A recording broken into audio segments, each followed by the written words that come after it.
जय हिंद दोस्तों। आज का जो क्लास है CITS का तीसरा क्लास है। इसके पहले हमने ऑलरेडी 2 क्लासेस लिए हुए हैं, जिसमें एक प्रीवियस ईयर का पेपर का डिस्कशन हमने किया हुआ है।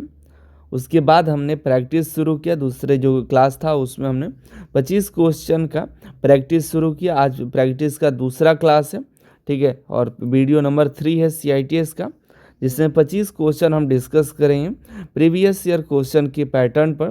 जो क्वेश्चन करा रहे हैं सेम वैसा ही क्वेश्चन आपके एग्ज़ाम में आएगा। तो अगर हम जो क्वेश्चन आपको करा रहे हैं, अगर आप सही तरीके से कर लेते हैं और समझ लेते हैं, तो इस तरह के क्वेश्चन आपके एग्ज़ाम में आएंगे। और बेहतरीन प्रैक्टिस के लिए Anil sir ITI application download कर लीजिएगा। मैकेनिक डीजल और RAC का नया टेस्ट सीरीज शुरू हो चुका है, आज ही जा कर के ज्वाइन कर लीजिएगा। इसमें हम आपको 30 से भी ज़्यादा trade wise full mock test दे रहे हैं, जो कि आपके लिए काफ़ी बेहतरीन होगा। और RAC का हम चैप्टर वाइज भी टेस्ट सीरीज दिए हुए हैं, जा कर के देख लीजिए। इसके अलावा और भी कई सारे ट्रेड हैं, चाहे electrician, fitter, plumber, welder, electronic mechanic, और आपके जो ट्रेड है नीचे कमेंट करके बताइएगा। उस ट्रेड का भी हम practice set Anil sir ITI application पर करा देंगे। तो आप Anil sir ITI application join कर लीजिएगा। अगर आप नॉन टेक सिर्फ प्रैक्टिस करना चाहते हैं और आप PDF चाहते हैं, तो अनिल सर ITI एप्लीकेशन में CITS ऑप्शन पर जाइएगा। तो वहाँ पर आपको नॉन टेक्निकल का ऑप्शन मिलेगा, जहाँ पर सिर्फ नॉन टेक्निकल का ही कोर्स उसमें क्लासेस हैं। अलग वीडियो क्लासेस नहीं, उसमें PDFs और मॉक टेस्ट मिलेंगे। उन सभी मॉक टेस्ट का प्रैक्टिस कर लेते हैं, तो आपको CITS में 25 नंबर का जो नॉन टेक्निकल के क्वेश्चन आते हैं, 25 में 21 से 22 23 नंबर आपको कहीं नहीं गए हैं, ठीक है। तो आप प्रैक्टिस कर लीजिए। और वो कई सालों के क्वेश्चन का निचोड़ करके वो बनाया गया है, वैसा कंटेंट आपको कहीं नहीं मिलने वाला है।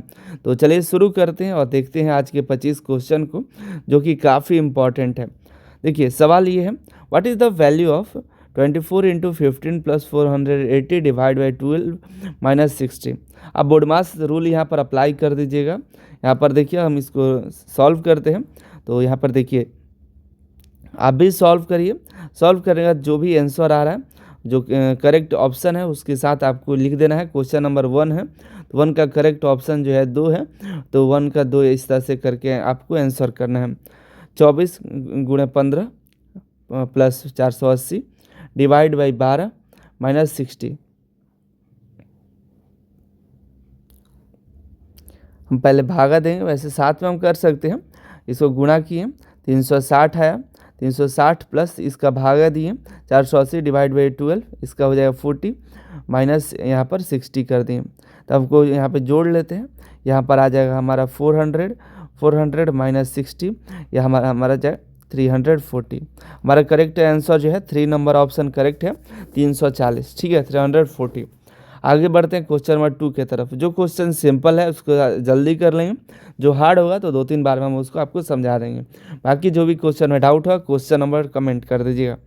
क्वेश्चन नंबर 2 है, A और B का अनुपात 3:5 है। यदि कुल राशि 6,400 रुपये है, तो A का हिस्सा ज्ञात करना है। देखिए हम पिछले वीडियो में आपको बताए थे, आपको इस तरह के जो रेशियो के क्वेश्चन है जरूर आएंगे। तो ध्यान रखिएगा क्वेश्चन कैसे करना है, हमने पिछले वीडियो में भी आपको बताया था। पहले हम टोटल यूनिट निकाल लेंगे। टोटल यूनिट कितना हो जाएगा, टोटल यूनिट 3 और 5 को जोड़ लेंगे तो हमारे पास 8 यूनिट हो जाएगा। 8 हो गया। और हमारा जो पहले यहाँ पर 8 में से 1 यूनिट का वैल्यू निकालेंगे। 1 यूनिट का वैल्यू कैसे निकलेगा, तो 6400 में हमको 8 से डिवाइड कर देंगे। तो 6400 में 8 से डिवाइड करें तो 800 हो जाए। 1 यूनिट का वैल्यू हमारा 800 आ गया। अब A का हिस्सा पूछा है, A का यूनिट यहाँ पर 3 है, 1 यूनिट का 8 है, तो 3 यूनिट का हमें वैल्यू मिल जाएगा। 3 यूनिट हम कितना कर लेंगे, 3 × 800 कर लेंगे, तो हमारे पास कितना हो गया, 2400 हो गया। 2400। अगर आपको इस तरह से क्वेश्चन पूछा जाए, तो एक सेकेंड, और आपको इस तरह से क्वेश्चन ऑप्शन अगर B का हिस्सा पूछ देता, तो B का देखते हैं कि B का कितना यूनिट है यहाँ पर, तो 5 है। तो 5 यूनिट हम इसमें कर लेते। 1 यूनिट का वैल्यू हमको 3 मालूम, 800 मालूम है, 800 × 5 कर लेते, 8 पर 40, 4 हो जाता, हो गया कितना सिंपल तरीका है, आप इस तरह समझ लीजिएगा, आपको रेशियो से एक भी क्वेश्चन आपका नहीं छूटेगा। तो आपका सही आंसर 2400 है। इसमें ऑप्शन नंबर कौन सा है? 1 नंबर सही है। यहाँ पर क्वेश्चन नंबर 3 की तरफ चलते हैं। यदि 5 into x minus 2 equal to 3 into x plus 4 है तो इसका वैल्यू निकालना है। ये भी सिंपल है, आपको देखिए सिंपल, पहले हम यहाँ पर निकाल लेंगे, 5x कर लेंगे, गुणा कर देंगे, 5x माइनस 5 टू 10 हो जाएगा, इक्वल टू यहाँ पर 3x हो जाएगा, 3x प्लस 4 3 12 हो गया। अब हमको क्या करना है, 5x और ये माइनस 10 है तो इधर जाएगा तो प्लस में हो जाएगा, और यहाँ पर प्लस में है तो इधर माइनस में आ जाएगा। 3x इक्वल टू कर लेंगे, 12 प्लस हमारा 10 हो जाएगा, और यहाँ से 5x माइनस 3 हो जाएगा हमारा कितना, 2x हो जाएगा, इक्वल टू इधर यहाँ पर 12 और 10 हो जाएगा, 22 हो जाएगा। और यहाँ पर मल्टीप्लाई इधर जाएगा तो डिवाइड में हो जाएगा, 22 डिवाइड बाई 2, आंसर हमारा 11 आ जाएगा। तो हमारा x का वैल्यू क्या आ गया, 11। तो हमारा यहाँ पर ऑप्शन 3 जो है करेक्ट है, 11। ठीक है, अगला सवाल है क्वेश्चन नंबर 4 पे देखते हैं। क्वेश्चन नंबर 4 है अंडर रूट 1225 और अंडर रूट 576 का मान ज्ञात करना है, वैल्यू निकालना है। तो ये भी सिंपल सा क्वेश्चन है आपको, लेकिन हाँ आपको थोड़ा यहाँ पे जो रूट वाला स्क्वायर रूट का जो सवाल है उसमें आपको इसका वैल्यू थोड़ा याद रखना पड़ता है, या अनुमानित भी रखेंगे तो आपको थोड़ा हो जाएगा। तो 1225 का जो वैल्यू होता है 35 होता है, ठीक है, और अंडर रूट 576 का वैल्यू जो होता है 24 होता है। अब इन दोनों को जोड़ लीजिएगा तो आपका हो जाएगा 5 4 9 3 2 5 59 हो जाएगा। तो यहाँ पर आप कर लिए, ठीक है। क्वेश्चन नंबर 5 पे चलते हैं। 5, ए किसी काम को 20 दिनों में और बी उसे 30 दिनों में कर सकता है, तो वे दोनों मिलकर इसे कितने दिनों में पूरा कर सकते हैं।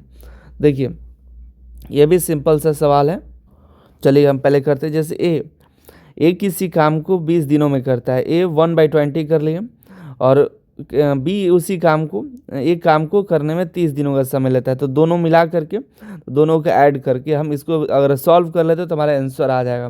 तो एलसीएम निकालते, 30 और 20 का एलसीएम 60 होता है, 20 3 60 3 हो जाएगा, प्लस 30 दूनी का 60 2 हो गया, 5/60 हो गया। 5 जो काम है यहाँ पर, तो इसको हम पहले डिवाइड कर लेते तो हमारा निकल जाएगा, तो यहाँ पे 12 हो जाएगा, 1/12 हो जाएगा। तो एक काम को करने में दोनों मिल करके एक काम को करने में 12 दिन लगाते हैं। यहाँ पर आंसर क्या है, ऑप्शन नंबर 2 जो है 12 है। अब सिंपल सा देखिए ट्रिक है, आप आसानी से कर लेंगे। सवाल को समझ लीजिएगा, कर लीजिएगा। सवाल है एक किसी काम को 20 दिनों में करता है, तो ये जो है यहाँ पर ए का वैल्यू 1/20 है, क्या है, ए इक्वल टू 1/20 है। 1 क्या है, एक काम को करता है 20 दिनों में, ठीक है। उसी तरह बी का वैल्यू है 1/30, क्यों, क्योंकि बी जो है उसी काम को एक काम को करने में 30 दिनों का समय लेता है। सवाल है वे दोनों मिला करके, ए और बी दोनों मिला करके जोड़ दिए तो हम कितने दिनों में कर पाएंगे। तो दोनों को जोड़ना कैसे है, इस तरह से एलसीएम निकालेंगे। तो 20 30 का एलसीएम 60 होता है, 30 दूनी का 60 होता है, 20 3 60 होता है, 3 हो गया, और 30 दूनी का 60, ठीक है, 2 हो गया, 3 2 5/60, 1/12 कट कर दिया, हमारा आंसर आ गया। ठीक है, सिंपल सा ट्रिक है, इस तरह क्वेश्चन आप एक भी छूटेगा नहीं। अगला सवाल नंबर 6 है। यहाँ पर 10 संख्याओं का औसत 45 है, यदि एक नई संख्या 67 जोड़ दी जाए तो नया औसत। हम ऐसे ही क्वेश्चन आपको पिछले क्लास में ही कराए थे, लेकिन उसमें से क्वेश्चन एक जो है संख्या को निकलवा दिए थे। तो 10 संख्याओं का औसत हमारे पास कितना है, 45 है। पहले हम टोटल सम निकालते हैं, ठीक है, 10 संख्याओं का सम निकालेंगे। एक सेकेंड, टोटल सम हमारे पास हो जाएगा, इसका रूल भी होता है, ये औसत जो है औसत गुणे यहाँ पर टोटल नंबर कर देंगे तो 450 हमारा आ जाएगा टोटल सम। ठीक है, ये 10 संख्याओं का जोड़ है 450, और एक नई संख्या जो है 67 जोड़ी जाती है। तो इसमें क्या होगा, 450 में हम 67 जोड़ देंगे, इसमें न्यू नंबर हो जाएगा, ठीक है, 67। इसको हम जोड़ लेते हैं, 517 हो जाएगा। अब हमारे पास टोटल कितना नंबर हो गया है, 10 ये था और एक नया नंबर 11 नंबर हो गया। अब इसको हम कर देते हैं 517 को 11 से डिवाइड, क्योंकि हमें नया औसत निकालना है। 517 को 11 से जब डिवाइड करेंगे तो हमारे पास आ जाएगा 47। ठीक है, तो ये हमारे पास न्यू एवरेज हो गया। ठीक है, समझे कि नहीं समझे? पहले हम जो है 10 संख्याओं का औसत हमारे पास 45 है, तो हम टोटल 10 संख्याओं का जोड़ निकालेंगे, कितना जोड़ हो रहा है। जोड़ने का रूल है औसत और टोटल नंबर। 45 गुणे 10 450 हो गया हमारा नया नंबर। हमारा जो सम मिल गया 450। हमें अब नई संख्या निकालनी है एक जोड़ करके। 67 जोड़ेंगे, कहें कि एक नई संख्या क्या है 67 है, तो उसको टोटल नंबर में जोड़ देते हैं तो हमारे पास न्यू नंबर आया था 517। हमें निकालना है एवरेज, तो एवरेज निकालने के लिए हमारे पास टोटल नंबर हमको पता चल गया है। क्या चला है कि 11 नंबर, पहले 10 नंबर था, एक बढ़ाया तो 11 नंबर हो गया। तो एवरेज निकालने के लिए 11 से भागा देंगे तो 47 जो हमारा 47 हमारा ऑप्शन नंबर 2 जो है करेक्ट हो जाएगा। अगला क्वेश्चन नंबर 7 की तरफ चलते हैं। यदि कोई वस्तु 540 रुपया में 10% हानि पर बेची जाती है तो उसका क्रय मूल्य क्या होगा? आपको हम फिर से बता दें, आपको इस तरह से प्रॉफिट लॉस से एक सवाल जरूर आएगा, एक या दो सवाल आपके जरूर आएंगे 25 के सवाल में। ठीक है, तो इसको आप ध्यान रखिए कैसे बनता है, क्या क्या रूल है। हम दो क्लासेस में आपको रूल बताए भी हैं, इसमें भी आपको बता देंगे जो जहाँ पर जैसा रूल यूज़ होगा उसके आधार पर। ठीक है, तो हमारे पास देखिए, यदि कोई वस्तु 540 रुपये में 10% हानि पर बेची जाती है, बेचाया कितना में है 540 रुपये में, और लॉस कितना हुआ है यहाँ पर 10% का लॉस हो गया है। हमारे पास सेलिंग प्राइस कितना है 540, जो कि कितना 540 ये 90% है। क्या है 90% है, क्योंकि 10% लॉस पर बिका है। तो अब इसका हमें निकालना है क्रय मूल्य, यानी कि कॉस्ट प्राइस। कॉस्ट प्राइस का एक रूल भी होता है 100 बटा में 100 माइनस परसेंटेज। ठीक है, जितना परसेंटेज लॉस है तो माइनस में करेंगे, और प्रॉफिट होता है तो प्लस कर देते हैं ये हमारा, और इनटू एसपी। तो हमारे पास एसपी दिया हुआ है, पहले 100 बटा में 100 माइनस 10 कर लेंगे, इनटू एसपी क्या है 540। इसको सॉल्व कर लीजिए, इस इक्वेशन को सॉल्व करिएगा तो यहाँ पर आपका हो जाएगा 100 बटा में 90 इंटू 540 हो जाएगा। इसको सॉल्व करेंगे, ये हमारा कट जाएगा, ये कट जाएगा यहाँ पे 6 बार में। ठीक है, तो एक और तरीका है आसानी सिंपल से, इसको ये 900 कट जाएगा, ये 6 से कट जाएगा 90, सॉरी 900 नहीं 90, 540 से कटेगा 6 बार में, और 100 इंटू 6 हो जाएगा 600। तो हमारे पास 600 क्या है, इसका क्रय मूल्य है। 600 खरीदाया है, 10% के हानि पर 540 रुपये में बेच दिया है, तो 600 हमारा ऑप्शन नंबर 2 जो है करेक्ट है। समझ में आया? ये फॉर्मूला याद रखिएगा, अगर कॉस्ट प्राइस आपका निकालना हो, क्रय मूल्य निकालना हो, एसपी दिया हो और वो हानि में हो तो माइनस परसेंटेज करिए, अगर वो लाभ में हो तो प्लस परसेंटेज करके आप निकाल लीजिएगा। ठीक है, तो इसका 600 आपको दिखाई दे रहा है। ठीक है, आगे हम बढ़ते हैं क्वेश्चन नंबर 8 की तरफ। ठीक है, 7 नंबर हो गया हमारा। 8 नंबर क्वेश्चन, यदि एक वर्ग का परिमाप 48 सेंटीमीटर है तो उसका क्षेत्रफल सेंटीमीटर स्क्वायर में क्या है? परिमाप हमें दिया हुआ है, हमें निकालना है क्षेत्रफल उसका, जो कि सेंटीमीटर स्क्वायर में हमें निकालना है। पहले हम इसका साइड निकालेंगे। ठीक है, साइड हमें निकालना है, हमें दिया है वर्ग का परिमाप। वर्ग का परिमाप होता है P = 4a होता है, ये जो है साइड होता है। हमें साइड निकालना है, P दिया हुआ है, P क्या है 48 दिया हुआ है, 48 = 4a है। तो 4 को इधर करेंगे गुणा में, इधर मल्टीप्लाई तो इधर डिवाइड में हो जाएगा, 48/4 हमारा हो जाएगा = 12। जो साइड है हमारा, ये जो साइड है 12 हो गया।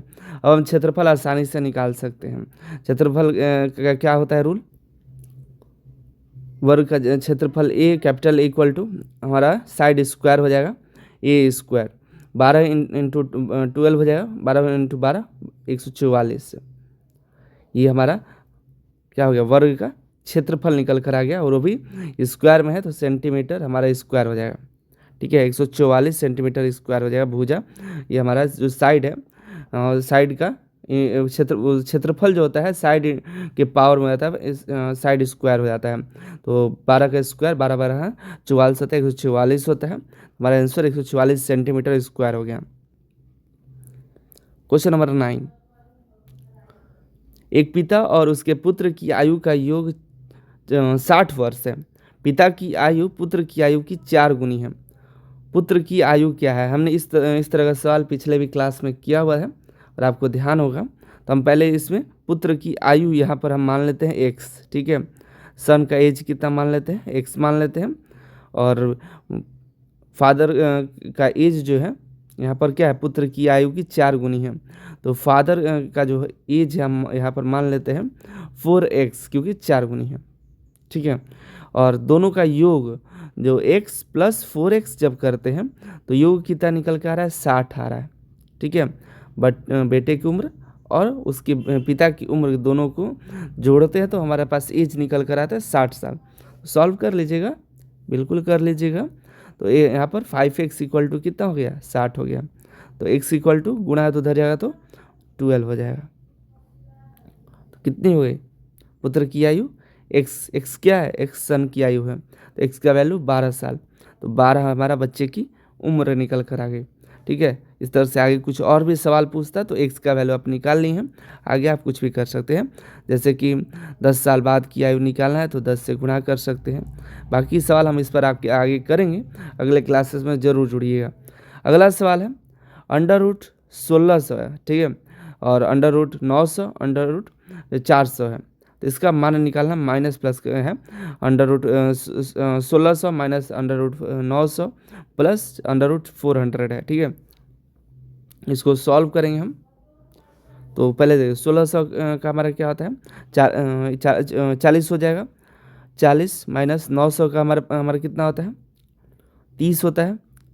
प्लस 400 का हमारा 20 हो गया। निकाल लिए, रूट के बाहर आ गया, माइनस कर लीजिए। 40 30 क्या? 10 प्लस 20 हमारा 30 आंसर आ गया। सिंपल सा आंसर है। रूट से आपके जरूर 2-3 सवाल जरूर बनेंगे, देखिएगा एग्जाम में। अगला सवाल है 11 नंबर। एक छात्र को पास होने के लिए 40% अंकों की आवश्यकता है। उसे 180 अंक मिलते हैं और वह 20 अंकों से फेल हो जाता है। अधिकतम अंक क्या है? मैक्सिमम मार्क्स बताना है, तो बता दीजिएगा, बता ही दीजिएगा, ठीक है। देखिए इस तरह के सवाल हमने पिछले क्लास में आपको कराए हुए हैं।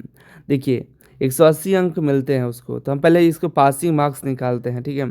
पास मार्क्स के लिए उसके पास ऑब्टेन मार्क्स 180 नंबर आता है और 20 अंकों से फेल हो जाता है। तो 20 नंबर जोड़ देते हैं तो हमारे पास कितना आ गया? 200 नंबर इसका पासिंग मार्क्स है, ठीक है। 200 नंबर जो है 40% है। बताया भी जाता है एक छात्र को पास होने के लिए 40% अंक चाहिए। 200 क्या है? जो पासिंग मार्क्स है 200, वो कितना परसेंट है?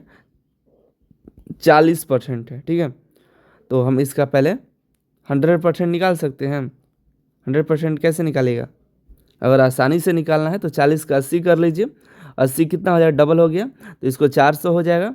और इसका 40 का आधा कर दीजिएगा तो 20 हो जाएगा। तो हम 20 कितना हो जाएगा? 200 का आधा 100 हो जाएगा। तो यहाँ पे 100 कितना हो गया? देखिए, और यहाँ पे फिर एक सेकंड, यहाँ पे 40% निकालिए तो 200 और 20% निकालिए 100। तब जोड़ लीजिए 200 200 400 100 500। ये ट्रिक, ये हमारा 100% इधर हो गया और इधर 500 नंबर आ गया। 100% कितना है? ये 500 मार्क्स का है। सिंपल, बस इतना आसान था। अगला क्वेश्चन नंबर 12 देखिए। 200 मीटर लंबी एक ट्रेन 72 किलोमीटर पर आवर की गति से चल रही है। इसे एक टेलीफोन के खंभे को पार करने में कितना समय लगेगा? पहले हम इसको क्या करते हैं कि ये 72 किलोमीटर पर आवर है, और यहाँ पर हम मीटर दिया है तो हम इसको किलोमीटर को पहले मीटर में कन्वर्ट करते हैं। तो 72 किलोमीटर पर आवर है, तो इसको हम करते हैं 72 गुणे 5/8 करना पड़ेगा हमको। ये रूल है, हम पिछले वीडियो में इस तरह क्वेश्चन करा रहे थे तो आपको इसका रूल के बारे में एक्सप्लेन भी किया था कैसे 5/8 है। 18 5/18 आएगा, 18 आएगा यहाँ पर। तो इसको सॉल्व करना होगा आपको, पिछले वीडियो में देखिएगा। आपको पता चलेगा 5/18 कैसे आया, क्योंकि किलोमीटर पर आवर को हमको अब मीटर में करना है, ठीक है। तो इसके लिए 5/18 से अगर हम करते हैं गुना तो हमारा निकल कर आ जाएगा मीटर, ठीक है, मीटर प्रति सेकेंड आएगा वैसे। तो इसको हम कर देंगे 18 चौक 72, 5 चौका 20 आपका निकल कर आ जाएगा, ठीक है। मीटर प्रति सेकेंड हमारा निकल कर आ जाएगा, ठीक है। ये निकल कर आ गया। अब हमको निकालना है इसी एक टेलीफोन के खंभे को पार करने में कितना समय लगेगा। तो 20 मीटर जो है 200 मीटर है, तो हम इसको निकालेंगे। देखिए एक लंबा खंभा है, अब जितना ट्रेन लंबी है उतना ही तो समय लगेगा ट्रेन को उस खंभे को पार करने में। तो ट्रेन की जो लंबाई है 200 मीटर है, 200 मीटर ये जितना समय लगेगा ये मीटर पार करने में। तो इसके लिए हमको करना कुछ नहीं है, 200 डिवाइड बाई 20 कर देंगे, ठीक है। तो हमारा निकल कर आ जाएगा, ठीक है, 20 मीटर प्रति सेकंड और 200 मीटर है। इसको हम कट करेंगे, यहाँ पर 20 दहाई में 200 कट जाएगा और मीटर मीटर कट जाएगा, बचेगा सेकंड।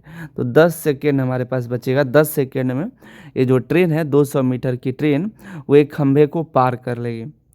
समझ में आ गया। ये पहले हम 72 किलोमीटर पर आवर को हमने कन्वर्ट किया मीटर प्रति सेकंड में। इसके लिए 5/18 से हमने गुणा किया। और ये कैसे 5/18 है, इसके लिए पिछला क्लास देख लीजिए, क्लास नंबर 2, उसमें पूरा डिटेल में बता रखे हैं। उसके बाद आप देखिएगा तो ये हमारा आंसर आएगा 20 मीटर प्रति सेकंड। और हमारा खंभा है, बस एक लंबा खंभा है, उसको ट्रेन जितना लंबी ट्रेन है उतने उतने जितना ट्रेन को गुजरने में समय लगेगा। बाकी उसके अलावा कोई तो रुकावट है नहीं, कोई बड़ा खंभा है नहीं कि उसकी लंबाई होगी 2-4 मीटर की, 10 मीटर की, ऐसा। या 2 खंभों के बीच की तो पूछा भी नहीं है, पूछा एक खंभे के बारे में। तो एक खंभे जितना ट्रेन की लंबाई होगी, तो हमने 200 बटे में 20 मीटर प्रति सेकेंड को घटा दिया, तो 10 सेकेंड बचा। तो 10 सेकेंड हमारा आंसर आ गया, घटाया नहीं है, भागा दिया है। अगला क्वेश्चन नंबर 13 की तरफ चलते हैं। What is the value of √625 √225 minus √100? Simple सा क्वेश्चन है, इस पर हमने अभी बताया भी। सिंपल रूट हटा करके जोड़ करके माइनस कर देना है। तो √625 का 25 होता है वैल्यू, प्लस 225 का वैल्यू 15 होता है, और 100 का वैल्यू 10 होता है। अब देखिए इसको जोड़ लीजिए, 25 और 15 होता है कितना, 2 1 3 1 40 हो गया, -10 इक्वल टू हमारा 30 आंसर आ गया। ऑप्शन नंबर 2 करेक्ट है। कुछ ऐसे ही सिंपल क्वेश्चन रहेंगे जो कि आपके टाइम बचाएंगे, तो ध्यान रखिएगा। अगला क्वेश्चन नंबर 14 है, यदि किसी वृत्त की त्रिज्या 7 सेंटीमीटर है तो उसकी परिधि क्या है? परिधि निकालना है। पाई का वैल्यू 22/7 होता है, ध्यान रखिएगा। चलिए तो हम निकालते हैं। परिधि का रूल आपको मालूम है, 2πr। तो हम यहाँ पर रखते हैं, परिधि इक्वल टू होता है 2πr, 2 × 22/7 इंटू आर का वैल्यू 7 सेंटीमीटर दिया है, 7 से 60 कर गया, 22 दूनी का 44 हमारा आंसर हो गया। 44 सेंटीमीटर दिया है, 44 सेंटीमीटर हमारा ऑप्शन नंबर 2 जो है करेक्ट है। अगला सवाल नंबर 15 है। 15, यदि 3 × 2x + 1 = 2x + 11 + 1 है तो x का वैल्यू निकालना है। ये भी सिंपल है। 3 × 2x हो गया 6x + 3 = 2x + 22 + 1। तो ये हमारा प्लस है, इधर जाएगा तो माइनस में जाएगा, इधर प्लस में तो इधर माइनस में जाएगा। 6x - 2x = ये जोड़ लेंगे 23 - 3, तो ये हमारा हो जाएगा 4x = 20, x = 5 हो जाएगा। हो गया 5, ऑप्शन नंबर 2 जो है करेक्ट आंसर है। क्वेश्चन नंबर 16 पर चलते हैं। एक दुकानदार है, 1500 रुपये की अंकित मूल्य वाले वस्तु पर 20% की छूट देता है, तो बिक्री की मूल्य क्या होगी?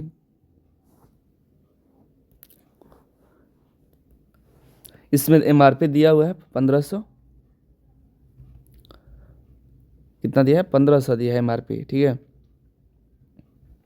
और छूट कितना है? डिस्काउंट दिया गया है 20%। तो डिस्काउंट अमाउंट हम निकाल लेते हैं, कितना आखिर डिस्काउंट दिया गया है अमाउंट, ठीक है। तो इसके लिए 20/100 × 1500 कर लेंगे, ठीक है। तो ये हमारा कट जाएगा, बचेगा 15, 15 दूनी का 30, 300 जो हमारा है डिस्काउंट अमाउंट है। बिक्री का मूल्य पूछा है तो 1500 जो हमारा एमआरपी है, एमआरपी सेलिंग प्राइस जो होगा हमारा एमआरपी माइनस यहाँ पर जो डिस्काउंट अमाउंट है वो हो जाएगा। तो सेलिंग प्राइस हमको निकालना है, बिक्री का मूल्य, तो एमआरपी कितना दिया गया 1500 माइनस डिस्काउंट अमाउंट है 300, तो हमारा कितना हो गया 1200। तो 1200 रुपये में उस सामान को बेचेगा। अगर एक कोई वस्तु है जिस पर 1500 रुपया लिखा हुआ है तो उसका 20% होगा 1200, उसका 20% 300 रुपये होगा, जिसको 300 माइनस करके वो 1200 में उस सामान को देगा। जैसे कोई कपड़ा लेने आप गए, उस पर लिखा हुआ है, टैग लिखा हुआ है 1500 रुपये, तो 1500 लिखा है तो उस पर यह भी लिखा है 20% का डिस्काउंट है। मॉल में चलता है ना कि जितना भी लिखा हुआ है उसका 20% ऑफ है, तो 1500 का 20% जो है जितना निकालेंगे तो 300 रुपया हो जाएगा, और 300 माइनस कर देंगे तो 1200 रुपये पर आपको कपड़ा मिलेगा, वो टी शर्ट मिलेगा। ठीक है, अगला 17 नंबर सवाल है, ए किसी काम को 10 दिनों में और बी उसे 15 दिनों में पूरा कर सकता है, तो ये दोनों मिला करके इसे कितने दिनों में पूरा करेंगे। फिर से रिपीटेड क्वेश्चन है, हालांकि जो यहाँ पर वैल्यू है वो बदला हुआ है, तो सिंपल सा क्या करना है 1/10 कर देना है प्लस 1/15 और इसको कैलकुलेट कर लीजिएगा। तो जो इसका आपका आएगा, देखिए पहले इसको हमने टोटल यूनिट निकालेंगे, 30 इसका एलसीएम निकल जाएगा, 10 3 है 30 और 15 दूनी का 30, 5 बटा में 30 आ जाएगा, तो 6 आ जाएगा, 6 1 में 6।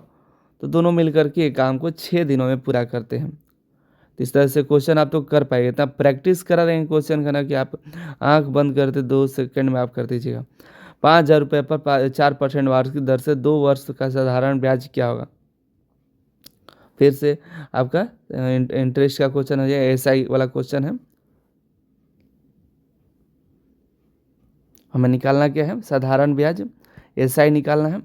एसआई का रूल मालूम है ना, पीआरटी बटा में 100, पी का वैल्यू दिया है ना, प्रिंसिपल अमाउंट 5000 दिया है, कितना दिया है रेट 4% दिया है, टाइम दिया है 2 दिया है, और बटा में 100 कर दिए। यह 100 में दोनों जीरो कट जाएगा, 5 का 20 200, दूनी का 400 हो जाएगा हमारा। कैसे हो गया, 50 चौका 200, 200 का 200 2 400 हो गया। ये 400 हमारा जो हो गया क्या है, साधारण ब्याज। अगर आपको पूछ दे अमाउंट पूछ दे तो अमाउंट जो है देना होगा, अमाउंट कितना हो जाएगा, प्रिंसिपल अमाउंट प्लस एसआई हो जाएगा। प्रिंसिपल अमाउंट कितना है 5000 प्लस 400, 5400 रुपये आपका यहाँ पर हो जाएगा टोटल। अगर जैसे कोई एक व्यक्ति है 5000 रुपये दिया हुआ है तो उसको लौटाना कितना होगा, तो 5400 रुपया। ठीक है, क्योंकि 400 इंटरेस्ट के साथ ना लौटाएगा, लेकिन आपको अभी लौटाना नहीं है, लौटाएंगे जब होगा 5000 तब। तो हर महीने उसको 4000 रुपया या वार्षिक दर है, तो ये 400 रुपये का वार्षिक दर से आपको 4% का आपको ये 200 का है। ठीक है, सॉरी 2 सालों का साधारण ब्याज है 400 रुपया। अगला क्वेश्चन 19 नंबर देखते हैं, यदि ए अनुपात बी 2:c है और बी अनुपात सी 4:5 है, तो ए बी सी का अनुपात निकालना है। सिंपल है, आपको बता देते हैं इसके बारे में। देखिए ध्यान से समझिएगा, ठीक है। इसमें सबसे पहले हम b का वैल्यू यहाँ पर 3 है और यहाँ पर b का वैल्यू 4 है, 3 और 4 का एलसीएम निकालेंगे तो हमारे पास 12 बच आएगा। ठीक है, एलसीएम निकालेंगे तो अब यहाँ पे देखिए 3 को 12 से डिवाइड करें तो 4 आएगा, तो जो 4 आएगा ना इसमें गुणा कर देंगे, तो यहाँ पर 4 दूनी का 8 और यहाँ पर 12 का 12 हो जाएगा। ठीक है, और ई का और ये अनुपात b है। अब यहाँ पर भी देखिए 12 है, 4 में भागा करेंगे, 12 में 4 का भागा करेंगे 3 आएगा, तो b अनुपात c करेंगे तो 3 आया, तो 4 3 12 हो जाएगा यहाँ पर भी, और 5 3 आया था तो 5 3 का 15 यहाँ पर कर लेंगे। ठीक है, अब ये 12 12 सेम आ गया, तो हम इसको 12 कर लेंगे, एक ही वैल्यू करें क्योंकि दोनों एक सेम वैल्यू कर लिए हम लोग। तो ए का वैल्यू कितना है 8 हो गया, बी का वैल्यू कितना हो गया 12 हो गया, सी का वैल्यू कितना हो गया 15 हो गया। तो हमारा ये निकल गया अनुपात तीनों का 15:12 एक सेकेंड सॉरी, यहाँ पर ए का अनुपात 8 हो गया, बी का अनुपात 12 और सी का अनुपात 15। ये हमारा आंसर निकल कर आ गया। कैसे आया फिर से एक बार रिपीट करते हैं। पहले हम बी का वैल्यू देखेंगे 3 है यहाँ पर और बी का वैल्यू यहाँ पर 4 है, तो दोनों का हम एलसीएम निकालेंगे तो 12 एलसीएम निकल जाएगा। अब इसको हम वैल्यू बैठाएंगे तो 12 में देखेंगे यहाँ पर 3 का वैल्यू देखेंगे 3 में, तो यहाँ पर 3 और एलसीएम में देखा तो 4 आएगा। 4 3 12, 12 को 3 से डिवाइड करें तो 4 आएगा। उस 4 को गुणा करेंगे 2 से, ए की वैल्यू से 2 हो जाए 2 से, यानी कि 8 हो जाएगा। और ये 12 का 12 यहाँ पर बैठा लेंगे। ठीक है, फिर यहाँ पर भी देखिएगा 12 का 4 से डिवाइड करें 3 आएगा हमारे पास। वैसे तो 12 का 12 यहाँ पे हो जाएगा क्योंकि एल से हमने निकाल करके इसका एक ही वैल्यू कर दिया है। फिर यहाँ सी में देखें कि कितना गुणा करना है सी में, तो 4 3 ही 12, 3 से आता है। ठीक है, तो 3 तो 5 3 15 यहाँ पर हम कर लेंगे, 3 से गुणा कर दिए। यहाँ पर हम किए 4 से और यहाँ 3 से, तो हमारा बराबर आ गया। तो हमारा आंसर जो हो गया 8 12 और 15। क्वेश्चन नंबर 20 पर चलते हैं। What is the average of the first 5 order, sorry odd number. ठीक है, ऑड नंबर 1 3 5 7 9 है। 5 विषम संख्याओं का औसत निकालना है। एवरेज कैसे निकालेगा? एवरेज निकालने के लिए सबसे पहले पाँचों को यहाँ पे क्या करना है, 5 दिया है, ये हो जाएगा, सभी को जोड़ देंगे तो सबको जोड़ते हैं तो 25 आता है। ठीक है, और कितना है, 5 ही है तो 5 कर देंगे, 25 25 सॉरी 5 25 25 आ जाएगा। 5 हमारा जो है ये एवरेज निकल कर आ जाएगा। What is the value of 4 के पावर क्यू और 3 के पावर 4 है, तो इसका वैल्यू निकालना है। तो निकाल लीजिएगा। 4 क्यू के वैल्यू होता है 64 और 3 के पावर 4 इसका जो वैल्यू होता है 81 होता है। कैसे, फिर से देख लीजिए, 4 × 4 × 4 कर लीजिए और 3 × 3 × 3 × 3 कर लीजिए, तो आपको निकल कर आ जाएगा। और दोनों को जोड़ दीजिएगा तो आपको निकल कर आ जाएगा 145। ठीक है, तीसरा नंबर करेक्ट है। अगला 22 नंबर। एक आयत की लंबाई उसकी चौड़ाई से 15 सेंटीमीटर अधिक है। यदि परिमाप 50 सेंटीमीटर है तो इसका क्षेत्रफल क्या है? इसका क्षेत्रफल निकालना है। चलिए निकालते हैं इसका क्षेत्रफल। हमें परिमाप दिया है, ठीक है, पेरीमीटर दिया है 50 सेंटीमीटर। ठीक है, और हमें और कुछ नहीं दिया है, लंबाई चौड़ाई हमें खुद ही निकालना होगा। चलिए हम परिमाप याद, हमको इसका फॉर्मूला याद है ना आपको, 2 × L + B होता है। और L का वैल्यू तो आपको मालूम ही है कितना है। L कितना है, आयत की लंबाई उसकी चौड़ाई से 5 सेंटीमीटर अधिक है, तो B + 5 यहाँ पर हो जाएगा। ठीक है, प्लस B हो गया। अब इसको सॉल्व कर लीजिए। पेरीमीटर 50 दिया है हमको, ये हमारा 2 हो गया, ये हो गया। अंदर करते हैं पहले B, 2B + 5 हो गया, और इसको हम कर सकते हैं 4B + 10 हो गया। और ये यहाँ पर इधर प्लस में इधर माइनस में भेजेंगे तो 40 = हो जाएगा यहाँ पर 4B, और गुणा में इधर जाएगा तो डिवाइड हो जाएगा। ठीक है, ये गुणा में है ना, तो इधर डिवाइड होगा तो B का वैल्यू हमें कितना मिल जाएगा, B = 10 मिल जाएगा हमारे पास। ठीक है, B अगर हमें 10 मिल गया तो L निकाल लीजिएगा। L कितना है, L = B + 5 है, तो L = 15 हो जाएगा। लेंथ हमारा निकल कर आ गया 15 और B निकल कर आ गया 10। और एरिया निकालना है तो एरिया निकाल लीजिएगा, L × B, लेंथ × ब्रेथ हो गया। तो L कितना है, 15 है, और B कितना है, 10 है। 15 10 में 150 हो गया, 150 सेंटीमीटर स्क्वायर हो जाएगा। 150 दिया, ऑप्शन नंबर 3 जो है करेक्ट दिया गया है। क्वेश्चन नंबर 23 की तरफ चलते हैं। What is the least common multiply, LCM निकालना है इसका 12 15 20 का। ये तो आप निकालते चले आ रहे हैं, ये नहीं निकालना है तो क्या निकालने आएगा। ठीक है, इसका सॉल्यूशन निकाल करके नीचे बताइएगा। 60 आएगा, इसमें आप कैसे आया इसका नीचे कमेंट करके बताइएगा। ठीक है, बाकी बहुत सिंपल सवाल है, बहुत पहले से आप पढ़ते आ रहे हैं। अगला सवाल है, यदि एक गैस सिलेंडर की कीमत 20% की वृद्धि होती है, ठीक है, एक गैस सिलेंडर की कीमत में 20% की वृद्धि होती है और फिर 20% की कमी होती है, तो कीमत में शुद्ध परिवर्तन क्या है? तो शुद्ध परिवर्तन निकालना है हमें।